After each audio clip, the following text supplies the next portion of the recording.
payments. I will give you the definition of balance of payments. It is given by Kindleberger. I have given you the spelling.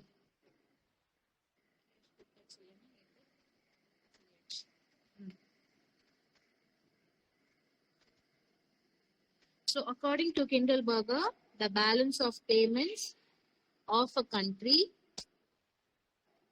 the balance of payments, in short you can write BOP, okay? Just for your short notes you write BOP. When it comes to exam point of view, you should write balance of payments. At least at one sentence, okay? So the balance of payments of a country is a systematic record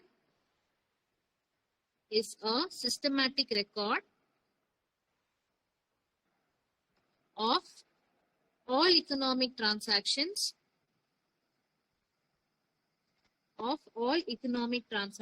concerning goods, services, and capital flows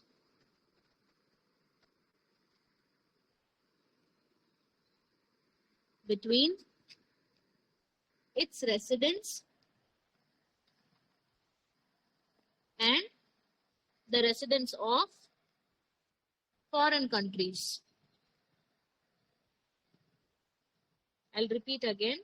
The balance of payments of a country is a systematic record of all economic transactions concerning goods, services, and capital flows between its residents and residents of foreign countries. So what is BOP here? So basically BOP is a statement that records all the monetary transactions made between the residents of a country and the rest of the world during any given period. So this includes all transactions done by corporates and the government that helps in monitoring the flow of funds to develop the economy. So the inflow and outflow of these funds should balance out. So however, this does not happen in all the cases. So a BOP statement of a country indicates whether the country has a surplus or deficit of funds. So that is when a country's export is more than its import, its BOP is said to be in surplus. So on the other hand, if BOP deficit indicates that a country's imports are more than its exports. So this is your basic understanding of your BOP. So now let us move on to importance of BOP. So a country's BOP is vital for the following reasons. So the first one is it reveals the country's financial and economic status. Second one is BOP statement can be used as an indicator to determine whether the country's value is appreciating or depreciating. So it also helps the government to decide on fiscal and trade policies. It provides information to analyze and understand the economic dealings of a country with other countries. So these are the basic importance of your BOP. We'll move on to elements of BOP. So there are three elements of BOP. First one is current account. Second one is capital account. Third one is financial account. So under capital account, it has goods and services. Your capital account is of assets, whereas your financial account is of investments and intangibles. So we'll see one by one. The first one is your current account. So your current account is used to monitor the inflow and outflow of goods and services between countries. So this account covers all the receipts and payments made with respect to raw materials and manufactured goods. So this receipts includes receipts from engineering, tourism, transportation, business services, stocks, and royalties. So when all these things are put up together, they make it up to the country's balance of trade. So here comes the concept of balance of trade. Next is your capital account. So all capital transactions between the countries are monitored through the capital account. So your capital transaction includes the purchase and sale of assets which are basically non-financial like your land and properties. So this also includes the flow of taxes, purchase and sale of fixed assets by migrants moving out or into a different country. So under capital account, we have got three elements. First one is loans and borrowings. So this loans and borrowings includes all types of loans from both private and public sector located in foreign countries. Second element is investments. So these are the funds invested in the corporate stocks by non-residents. Third one is foreign exchange reserves. So these foreign exchange reserves are held by the central bank of a country. The last element is financial account.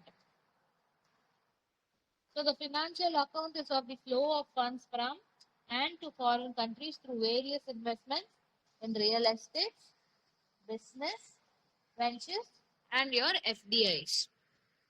So this amount measures the change in the foreign ownership of domestic assets and domestic ownership of foreign assets.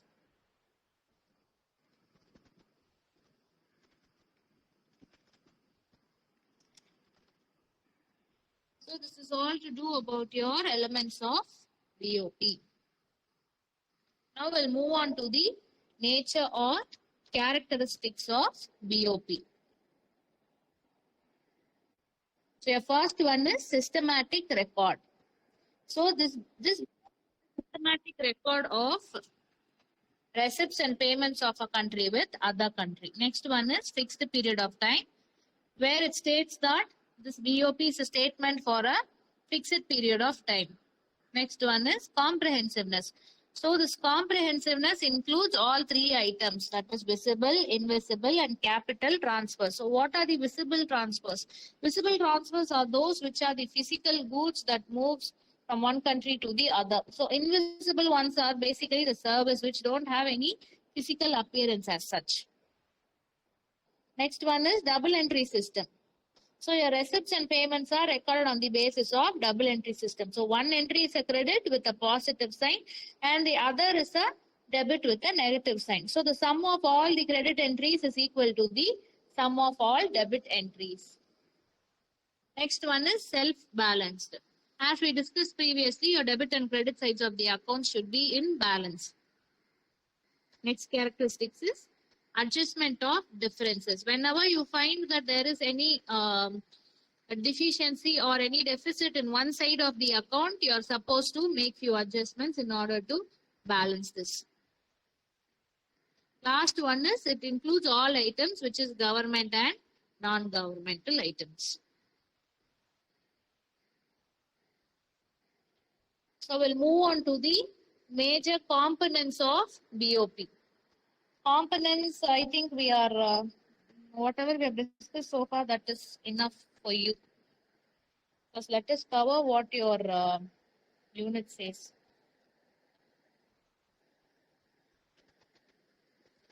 Fine.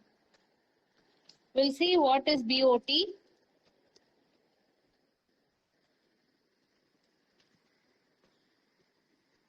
So what is BOT? It is balance of trade. So your balance of trade refers to the difference between the values of goods exported and the goods imported. So this BOT is concerned only with the export of visible goods and import of visible goods. We are not taking invisible goods into account here. So when the value of goods exported is higher than the value of goods imported, your balance of trade is positive. So the country has a surplus in its trade balance. So if the value of goods imported is higher than the value of goods exported, your balance of trade is negative. So the country will have a deficit in its trade balance. So if the value of goods exported is equal to the value of goods imported, your balance of trade is in the state of equilibrium. Write the formula for your balance of trade. Your balance of trade is equal to export of visible items minus import of visible items. There is one-line definition for your balance of trade, which is given by Benham. So according to Benham, your balance of trade of a country, is the relation over a period between the values of her exports and the values of her imports. So the her concept here is the country. I'll repeat once again. Balance of trade of a country is the relation over a period between the values of her exports and the values of her imports. Kindly excuse me for a minute. Yes, ma'am. Tell me. First characteristics is the elements of BOT is exports and imports.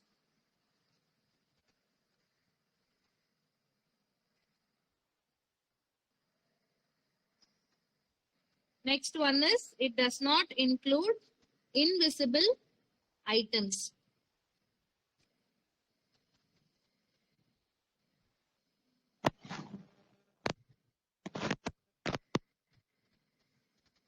What happened? I could hear some noises. Ma'am, I think he has net issue, ma'am. I think he wanted to say something, but he has net issue, ma'am. You can type it if you have any doubts. I was just asking, is the last you said that last word, what did he say last? Ma'am?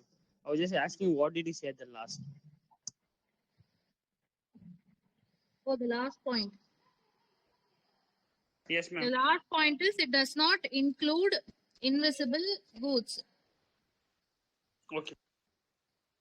See, whatever we have discussed so far under BOT, that we'll write it in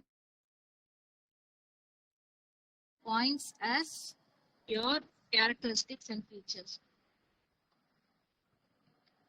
The next one is this is a narrow concept as compared to your balance of payments. See, in balance of payments, we'll discuss about everything. All the goods are included. Whereas here, we have restrictions that we will be discussing only on visible goods. Next point is, here we have the concept of favorable and unfavorable balance. So your favorable balance of trade indicates the surplus enjoyed by a country. Your unfavorable balance of trade shows a deficit position and the outflow of domestic currency to foreign markets. See, if you're not able to write it, that is okay. Whatever I'm asking you to write, that only you can write. Other than that, you will not be able to complete it. So notes, we shall definitely circulate it. Give me some time. Since we are all busy with all works, I'm not able to find some time to scan the notes, whatever I have got. So give me some time. I'll definitely send you all the notes.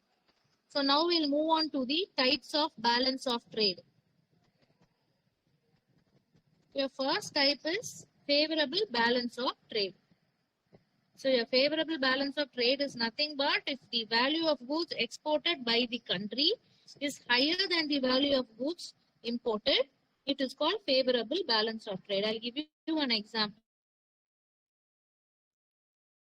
So the value of goods exported is 100 crores and the value of goods imported is 90 crores, then the balance of trade is favorable. So this is also known as trade surplus. So when the ulta thing happens here, it will become trade deficit. Unfavorable balance of trade. So the balance of trade is unfavorable if the value of goods exported by the country is lesser than the value of goods imported. You can write the same example where you can mention when the goods exported is 90 crores and the value of goods exported or imported is 100 crores, then the balance of trade is unfavorable. So this is known as trade deficit. The last one is equilibrium balance of trade. So here in this equilibrium, your export will be equal to your import. So when the goods are equal when exported and equal when imported, then it is called as your equilibrium balance of trade.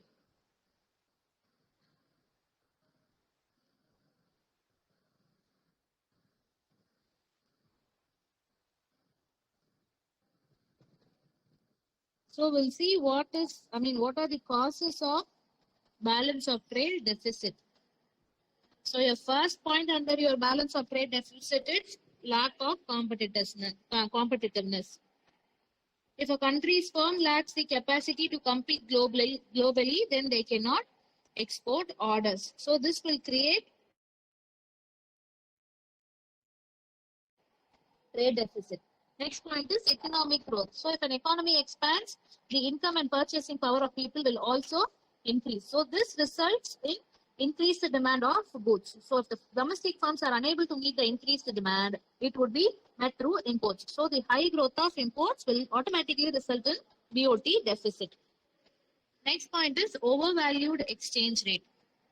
So if the currency value is also, if it is overvalued, then your exports would be costlier and your imports would become cheaper, which again leads to BOT deficit. Next point is recession in export market. So if the export markets of a country are in recession and suffering from economic weakness, then your export would decline. So which again will lead to the deficit. Last point is higher inflation. So if the inflation of a country is higher than its competitor, its goods will become costlier than the others. So your export would come down and your imports would increase. So now we have seen what is equilibrium. Yes, I've told you when your import and your same level, it is called equilibrium. Let us see what is disequilibrium is.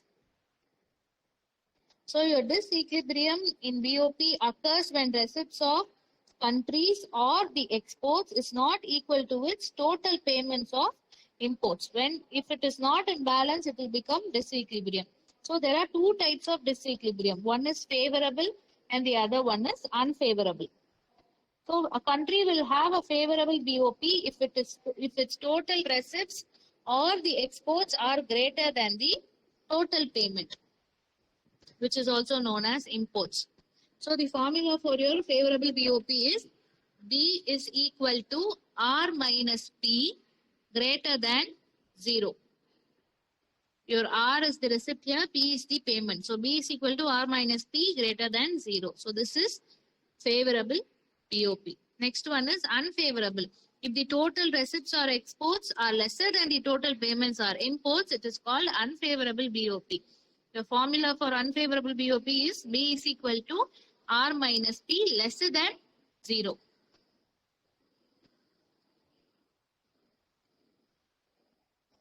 We have types of disequilibrium. We'll finish it off with types of disequilibrium and the cause and measures to overcome disequilibrium. First one is structural disequilibrium. So what is a structural disequilibrium? This structural disequilibrium emerges on account of structural changes that happens in an economy. So where there will be a concept of altering the demand or supply with relation to export and import, at times even in both. So suppose the foreign demand for India's jute products decline because of some substitutes, then the resource employed by India in the production of jute goods will have to be shifted to some other commodities of export. So all these things comes under your structural disequilibrium. Next one is secular disequilibrium.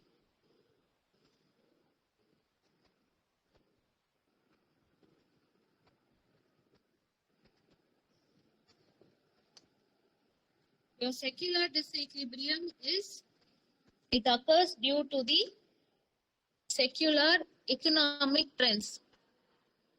So the developed countries will have high income levels, which will cause high demands. Their imports are much higher than the exports, which results in balance of payment deficit and disequilibrium.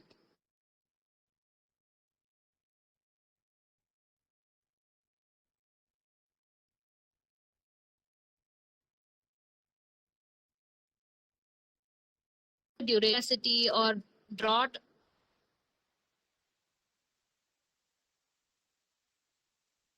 required from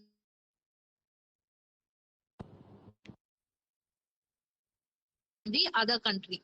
So this doesn't mean that it will happen throughout the year. Whenever there is drought or whenever there is a requirement, Sorry?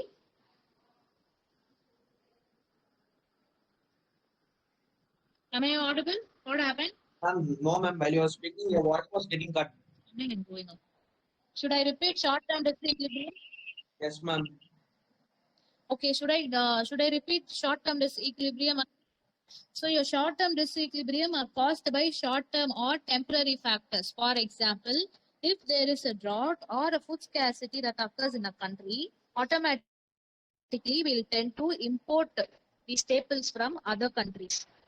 Okay, so this shall happen only during this particular season. Doesn't mean that we will continue it as a process. So whenever there is requirement, we'll try to import things from other countries. So this is called your short-term disequilibrium. Next one is cyclical disequilibrium. So your cyclical disequilibriums are caused by your business cycles. So the term of trade and growth of trade change in different stages of the trade cycle, which causes your cyclical disequilibrium. So during boom, the imports would grow faster than the exports, while in recession, the exports will grow more than the imports. So this is basically a cycle. So that is why it is called cyclical disequilibrium. Last one is fundamental disequilibrium. So your fundamental disequilibrium will happen when there is persistent and chronic disequilibrium in the BOP of a country. So the IMF terms it as fundamental disequilibrium. So now we are done with the types of disequilibrium. Now we'll move on to the causes of disequilibrium. There are actually three causes of disequilibrium. One is economic cause.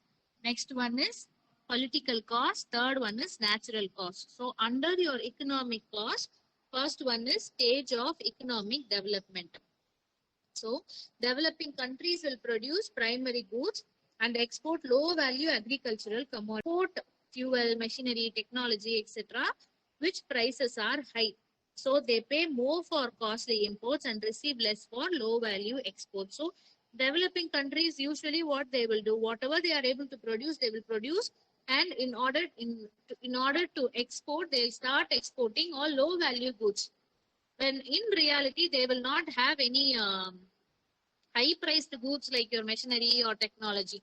So all those things will be imported from the other countries. So this is also one cause of disequilibrium, where again your imports are high when compared to your exports.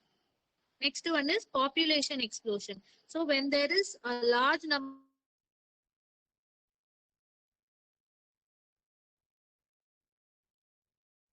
to that particular time, again I'll repeat population explosion again. So most of the developing countries have larger populations and high rate of population growth. So this will result in high demand for all types of products. So what we will do here is again we'll tend to import more goods from other countries. Next one is business cycles. Business cycle we just discussed. So I'm skipping the topic. Next one is foreign exchange rates.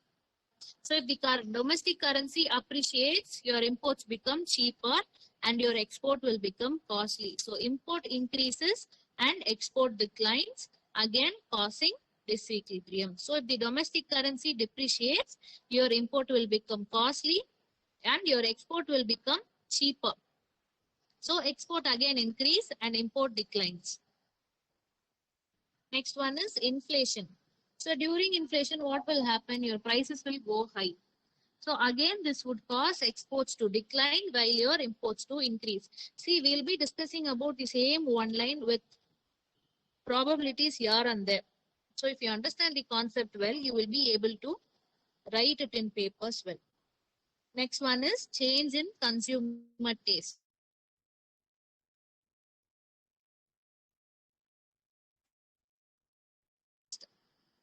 So when you keeps changing,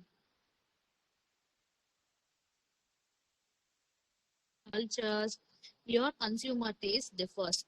So if it differs, the country will not be able to predict the demand of the customers. So automatically they'll tend to import goods from other countries.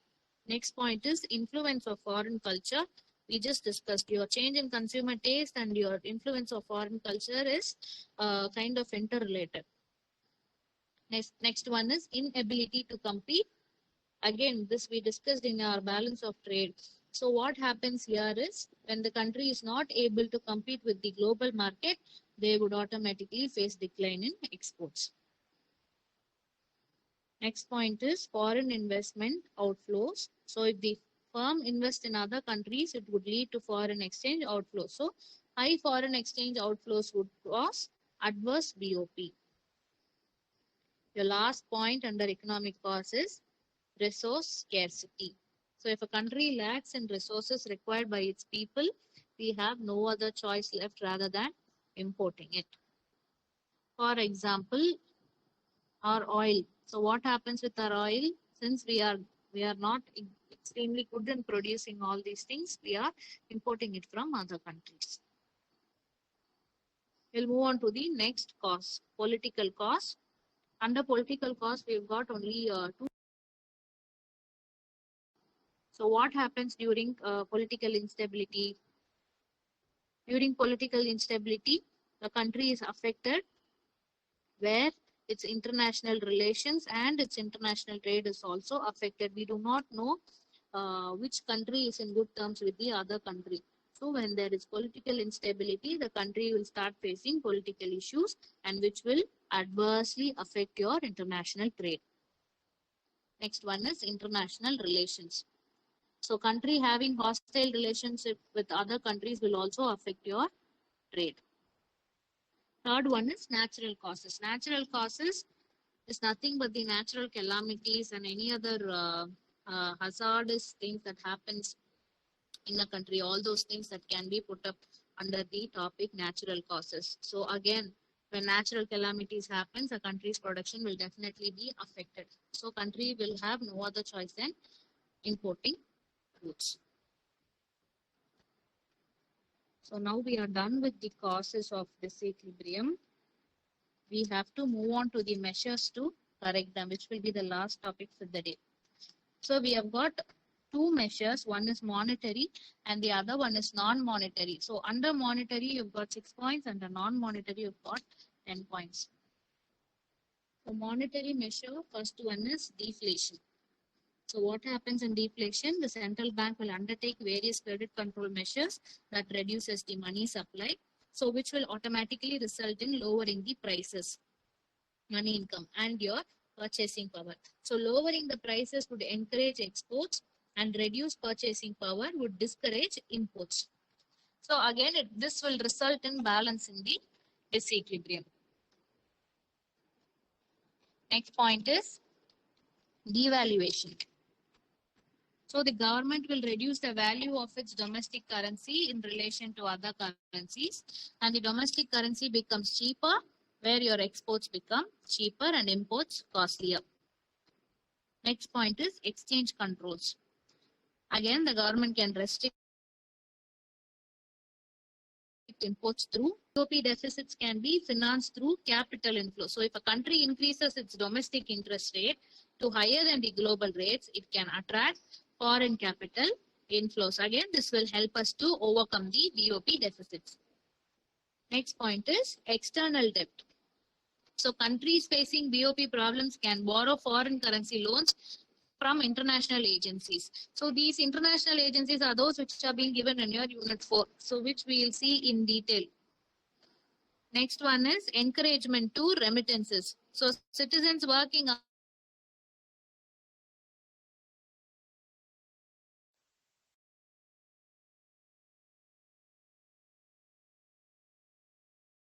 abroad will send funds to their home country in monetary measures. First one is promotion of exports. So the government now has implemented several programs in order to promote exports. Next one is restriction of imports. So government has to restrict the import of non-essential items. So there should be increased encouragement for import substitution efforts. So here comes the concept of your Make in India initiative. Next one is reduction in budget deficits. So there should be better generation of revenue and control over non-productive government spending. So this would reduce the budget deficit and finance deficit. So inflation can be brought under control, resulting in higher exports and lower imports. Next one is improving business climate. Business climates are those which we discussed in previous topic. So in order to avoid an interruption of producing products by the businesses, what we can do here is we can improve their infrastructure, or whatever funds they have been asking so far can be allocated as easy as possible and as soon as possible. So these approvals will become faster and the infrastructure will be improved, so that we will be able to produce the required amount of goods which has to be exported. Next one is financing current account deficit. So the current account deficit should be financed through FDI and not through external short-term loans. Next point is developing alternate energy sources. So the major component of a country is crude oil imports. So what we can do here is we shall go on to produce alternate energy, where now everybody is enlightened with a concept called solar given priority. Next one is attracting tourists. Tourist inflow will also increase a country's economy. So this sector can also be given priority, and that is why the Incredible India was being set up for our country. Next one is cut in expenditure. So tight fiscal and monetary policy should be adopted. So which will result in higher taxes, lesser government expenditure, and lower money supply. So inflation would reduce and domestic goods would become cheaper than imports. So imports would reduce and the BOP position would improve. Last one is social measures. So awareness can be created among the public on why it is important for us to exercise our exports rather than exercising our imports. And we have come up with the concept called Make in India campaign again, and go for local products. All those campaigns are being socialized in order to increase the exports, so that your imports can be avoided. So that's all to do with the topic for the day. So far we are done with the BOP concepts, disequilibrium, causes and measures. So I think we are left out with fixed and floating exchange rates. So if you are done with this topic, our unit 3 will be completed. This shall be done in next class. So now I want you all to answer your manual attendance. I hope all of you have logged into your IDs, your registered IDs.